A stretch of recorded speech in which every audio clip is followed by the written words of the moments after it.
मैं उमेश चंद्र मिश्र आप सभी का संस्कृत मनोरमा चैनल में हार्दिक स्वागत करता हूं। इसके पूर्व के वीडियो में हमने बाणभट्ट एवं उनकी रचनाओं के बारे में बताया। आज मैं शाश्वती भाग 2 पंचमः पाठः सुकनासोपदेशः इसके बारे में बताएंगे, गद्यांश को बताएंगे। लेकिन उसके पूर्व चूँकि सुकनासोपदेश कादंबरी से लिया गया है, उसके बारे में थोड़ा जानना आवश्यक है। पुनः तो कादंबरी बाणभट्ट की सर्वोत्कृष्ट कृति है। पूर्वार्ध व उत्तरार्ध रूप में इसके दो भाग हैं। पूर्वार्ध बाणभट्ट की रचना है एवं उत्तरार्ध उनके पुत्र की। शास्त्रकारों ने कथा गद्य काव्य के जो लक्षण बताए हैं वे प्रायः कादंबरी में घटते हैं, या यूँ कहिए कि कथा के लक्षणों का आधार ही कादंबरी है। इसका कथानक सर्वथा कल्पित तथा प्रतिपाद्य प्रेयसी लाभ है। कादंबरी और चंद्रापीड़ तथा महाश्वेता और पुंडरीक के जन्म जन्मांतर तक चलने वाले प्रेम का यह आख्यान है। प्रेम की आंतरिक गंभीरता का आदर्श यहाँ प्रस्तुत किया गया है। कादंबरी बाण की अनुभूतियों की सफल अभिव्यक्ति है। काल्पनिक कथा वस्तु पर आधारित होने पर भी जीवन के व्यापक ज्ञान की मार्मिक अभिव्यक्ति यहाँ विभिन्न माध्यमों से हुई है। उज्जैनी नरेश तारापीड़ के वृद्ध मंत्री सुकनास द्वारा राजकुमार चंद्रापीड़ को उसके युवराज पद पर अभिषेक से पूर्व दिया गया यह उपदेश भी जीवन के व्यापक ज्ञान की अभिव्यक्ति का ही एक माध्यम है। उपदेश के पात्र की उपयुक्तता में भी किसी को कोई संदेह नहीं है, क्योंकि विषय रस के आस्वादन से दूर स्फटिक मणि के समान निर्मल हृदय वाले व्यक्ति में उपदेश का प्रभाव होता है और युवक चंद्रापीड़ को उन सब परिस्थितियों से होकर गुजरना है जो विकारों की जननी है। दूरदर्शी बुद्धिमान मंत्री सुकनास ने युवावस्था के सर्वजन सुलभ उत्पातों का प्रभावी वर्णन करके राजलक्ष्मी संपन्न राजाओं पर उसका विशेष प्रभाव बताकर चंद्रापीड़ को सावधान किया है कि यह लक्ष्मी राग वक्रता, मोहन चंचलता एवं मद निष्ठुरता आदि दुर्गुणों को जन्म से ही धारण किए हैं। कुल शील ज्ञान किसी की परवाह न कर यह लक्ष्मी इधर उधर घूमती रहती हैं और लाख प्रयत्न करने पर भी यह चंचला चली ही जाती हैं। इसलिए घमंड नहीं करना है। दुख तो यह है कि इस दुराचारणी के द्वारा जैसे तैसे अपनाए गए राजा लोग सब दुराचारों के घर बन जाते हैं। इस उपदेश में बाण की कल्पना, वैभव, साधिकार वर्णन, सामर्थ्य तथा देश कालातीत उदात्त आदर्शभूत हो उठा है। छोटे छोटे वाक्यों में सारस्वस्य भरकर भाषा का सर्वाधिकार का कवि ने यहाँ परिचय दे दिया है। अर्जुन को दिया गया गीतोपदेश जैसे हर कल्याणाभिनिवेशी के लिए लाभप्रद है, हर तरुण के लिए सुकनासोपदेश भी इसी प्रकार प्रकाश स्तंभ बनकर सन्मार्गदर्शी का कार्य करता है। आगे बढ़ते हैं। सुकनासोपदेशः, सुकनासस्य उपदेशः, सुकनास का उपदेश।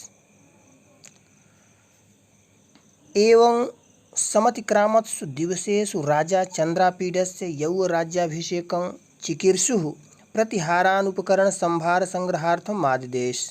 समुपस्थित यौवराज्याभिषेकं च तं कदाचित् दर्शनार्थमागतम् आरूढ़ विनयमपि विनीततरमिच्छन् कर्तुं सुकनासः सविस्तरम् उवाच। एवं अर्थात इस प्रकार, समतिक्रामत्सु दिवसेषु, समतिक्रामत्सु माने बीत जाने पर, दिवसेषु दिनों के, यहाँ पर यस्य च भावेन भाव लक्षणम से सप्तमी विभक्ति हुई है। एक क्रिया के बाद दूसरी क्रिया का होना, जिस कर्ता की क्रिया से दूसरी क्रिया लक्षित हो उसमें सप्तमी विभक्ति होती है। तो एवं समतिक्रामत्सु दिवसेषु, कुछ दिनों के सूचित यहाँ पर देना चाहिए था। तो दिवसेषु कुछ दिनों के सूचित बीच में यहाँ देना चाहिए था कि कुछ दिनों के बीत जाने पर, समतिक्रामत्सु माने बीत जाने पर राजा चंद्रापीडस्य यौवराज्याभिषेकम। राजा जो थे कौन? तारापीड।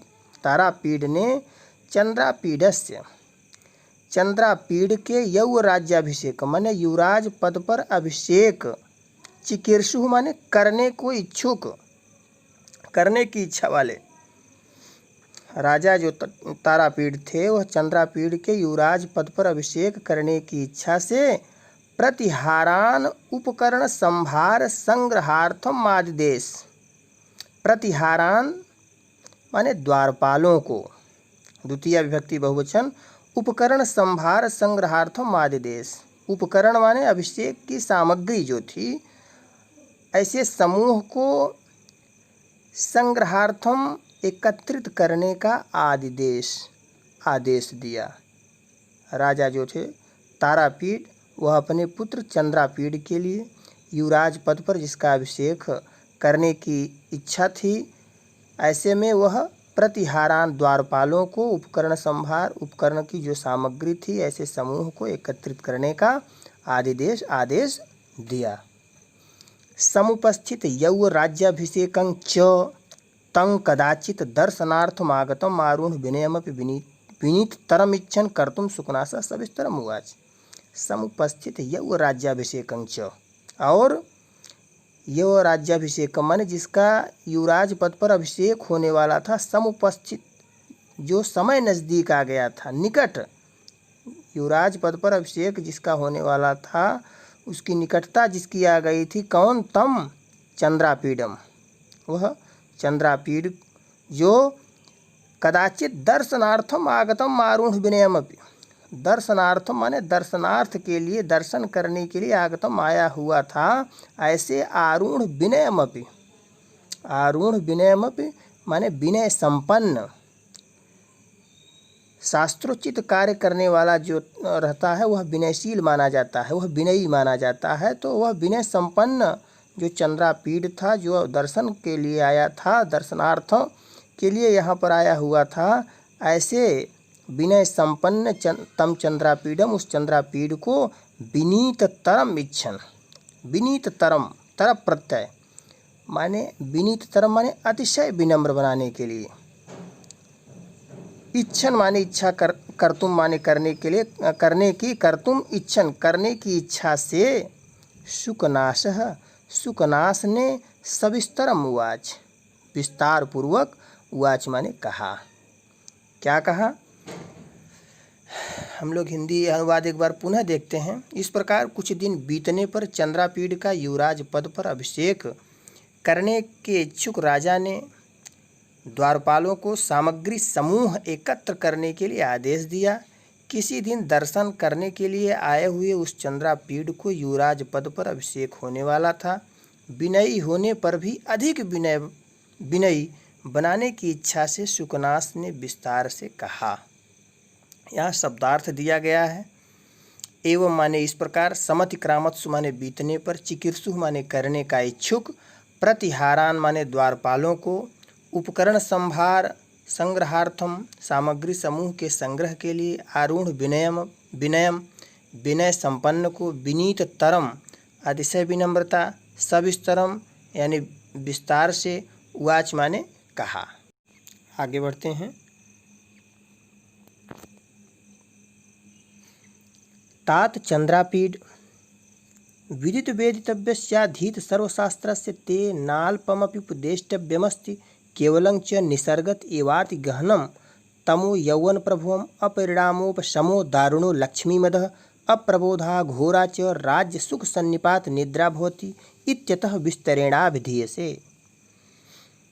तात चंद्रापीड, यहाँ जो तात शब्द है, यह तात शब्द का प्रयोग पहले पूजनीय व्यक्ति, पिता तथा पुत्र के लिए होता था। चूँकि चंद्रापीड का युवराज के पद पर अभिषेक होने वाला है, वह आगे राजा बनेगा, वह सम्माननीय व्यक्ति है, इसलिए सम्मान सूचक शब्द का प्रयोग यहाँ पर तात शब्द का प्रयोग जो है चंद्रापीड द्वारा, सुकनास द्वारा किया गया है। तो तात चंद्रापीड, वत्स या प्रिय चंद्रापीड, विदित वेदितव्यस्याधीत सर्वशास्त्रस्य, विदित वेदितव्यस्य, विदितम अर्थात जान लिया है। वेदितव्य यानी जानने योग्य। अधीत सर्वशास्त्रस्य अधीतानि सर्वाणि शास्त्राणि येन तस्य, माने जानने योग्य जान लिया है।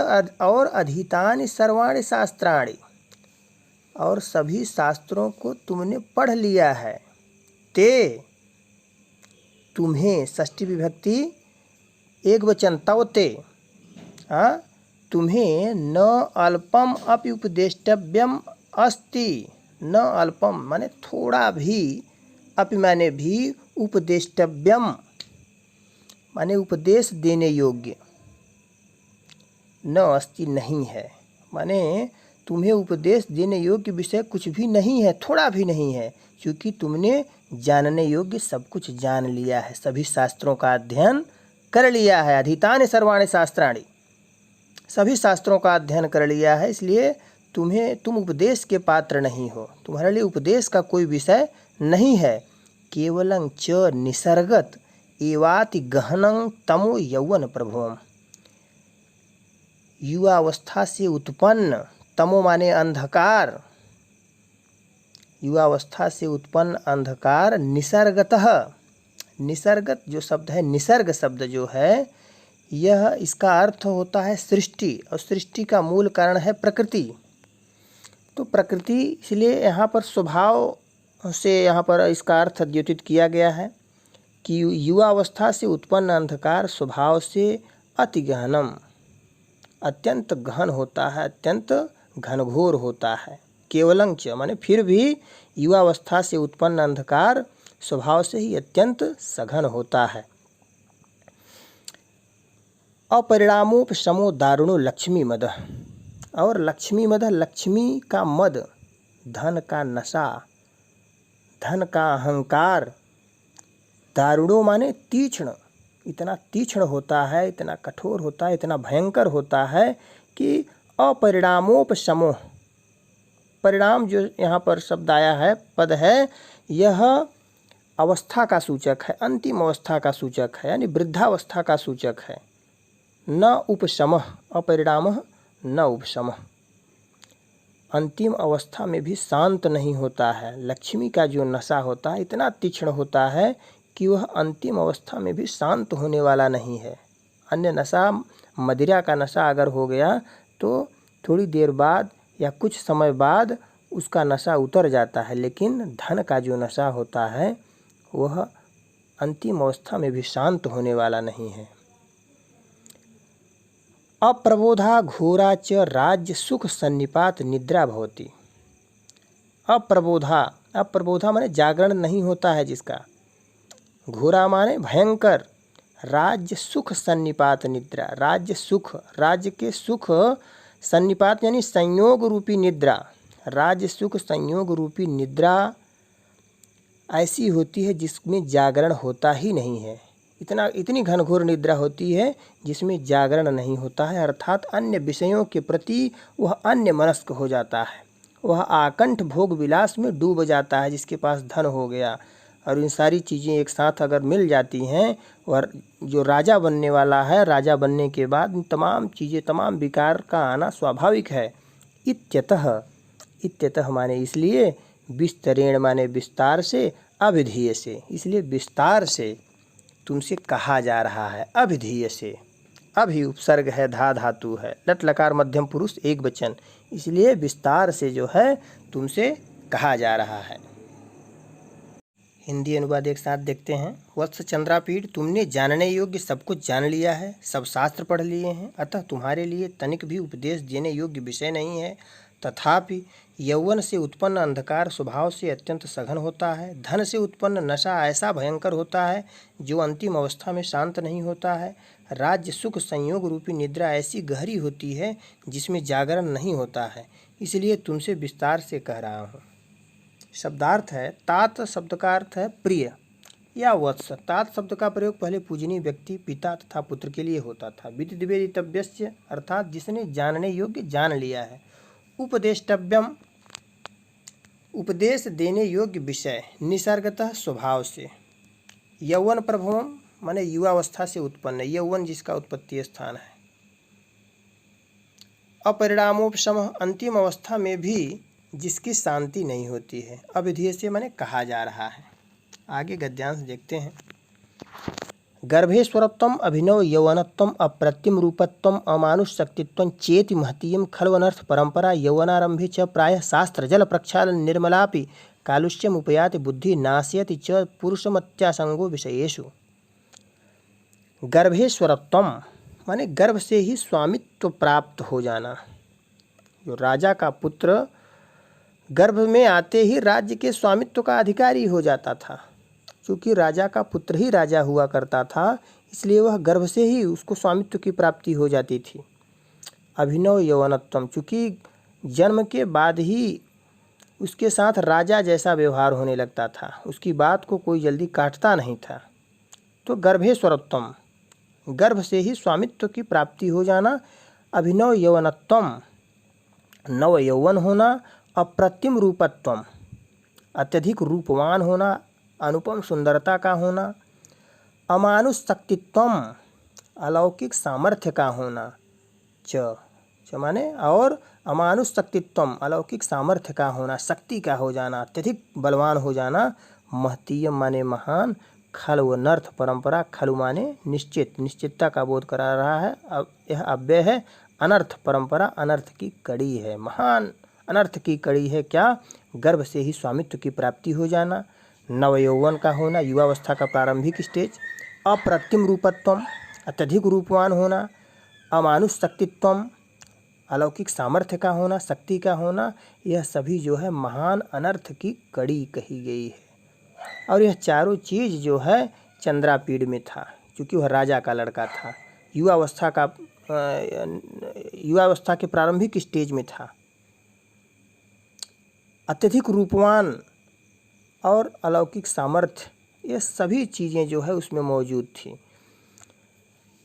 आगे है कि यवनारंभे च प्रायः शास्त्र जल प्रक्षालन निर्मलापि कालुष्यम उपयाति। यवनारंभे, यौवनारंभे माने युवावस्था के प्रारंभ में। यौवनस्य आरंभे, यौवन के प्रारंभ में। प्रायः शास्त्र जल प्रक्षालन निर्मलापि, शास्त्र रूपी जल से धुले होने से निर्मल होने पर भी, निर्मलापि निर्मल होने पर भी, प्रक्षालन माने धुला, धुला हुआ होना। शास्त्र रूपी जल के धुले होने से निर्मल होने पर भी बुद्धि कालुष्यम उपयाति, बुद्धि मलिन हो जाती है। फिर भी जो है बुद्धि मलिन हो जाती है, विकार आ ही जाते हैं युवावस्था में। चाहे कितना भी शास्त्र पढ़ लिया हो, कुछ भी किया हो, लेकिन युवावस्था ऐसी अवस्था है जिसमें बुद्धि इन सब होने के बावजूद भी मलिन हो जाती है। इसलिए उसको, चंद्रापीड़ को जो है सचेत किया जा रहा है शुकनास के द्वारा। आगे नाशयति च पुरुषमत्यासंगो विषयेषु, विषयों में अत्यासंग, अति आ माने अत्यधिक आसक्ति। अत्यासंग, अति आ उपसर्ग है, अति है संज धातु है, घई प्रत्यय। अत्यधिक आसक्ति, पुरुषों में अत्यधिक आसक्ति जो है उसको नष्ट कर देती है। विषयों में अत्यधिक आसक्ति पुरुष का जो है विनाश कर देती है। इंद्रिय सुख के प्रति, चूँकि अत्यासंग, राजा में आसक्ति तो रहेगी ही, लेकिन यहाँ पर आया है अत्यासंग। अत्यासंग सर्वमति मात्रम दोष है। अति जो है कहीं भी वह कष्टदायक होती है, कभी कहीं भी जो है वह ठीक नहीं होती है। तो इसलिए आया है कि नास्यत च पुरुषम अत्यासंगो विशेष, विषयों में अत्यधिक आसक्ति जो है पुरुष का नाश कर देती है, मनुष्य का नाश कर देती है। गीता के द्वितीय अध्याय में आया है कि ध्यायतो विषयान पुंसः संगस्तेषु उपजायते संगात् संजायते कामः कामात् क्रोधोऽभिजायते क्रोधात् भवति सम्मोहः सम्मोहः स्मृति विभ्रमः स्मृतिध्वंसात् बुद्धिनाशो बुद्धिनाशात् प्रणश्यति। विषयों का चिंतन करने से उसमें आसक्ति आ जाती है। ध्यायतो विषयान पुंसः, और यह क्रम चलते चलते उस पुरुष का ही सर्वनाश हो जाता है। शुरुआत जो है ध्यायतो विषयान, विषयों पर ध्यान करने से ही होता है, और उसके बाद आसक्ति आती है, और उसके बाद उसका सब कुछ नष्ट हो जाता है। इसलिए अत्यधिक आसक्ति विषयों में उस पुरुष का, उस राजा का नाश कर देती है। इसलिए संभल के रहने के लिए कहा जा रहा है। एक बार हिंदी अनुवाद पुनः देखते हैं। गर्भ से ही स्वामी हो जाना, नवयौवन का होना, अनुपम सौंदर्य का होना तथा अलौकिक सामर्थ्य का होना, यह सब वास्तव में अनर्थों की लंबी कड़ी है। यौवन के प्रारंभ में प्रायः बुद्धि शास्त्र रूपी जल द्वारा धुलने से निर्मल होने पर भी मलिनता को प्राप्त हो जाती है। विषयों में अत्यधिक लगाव पुरुष को नष्ट कर देती है। गर्भेश्वरत्वम माने गर्भ से ही स्वामित्व प्राप्त होना, अभिनव यौवनत्व माने नव यौवन होना, अप्रतिम रूपत्वम अनुपम सुंदरता का होना, अमानुष शक्तित्वम अलौकिक शक्ति का होना, अनर्थ परंपरा अनर्थों की कड़ी, शास्त्र जल प्रक्षालन निर्मला शास्त्र रूपी जल के द्वारा धुलने से निर्मल, विषयेषु अत्यासंग विषयों में अत्यधिक आसक्ति, नाशित माने नष्ट कर देता है। आगे के गद्यांश के लिए हमारा दूसरा वीडियो देखें। तब तक के लिए धन्यवाद।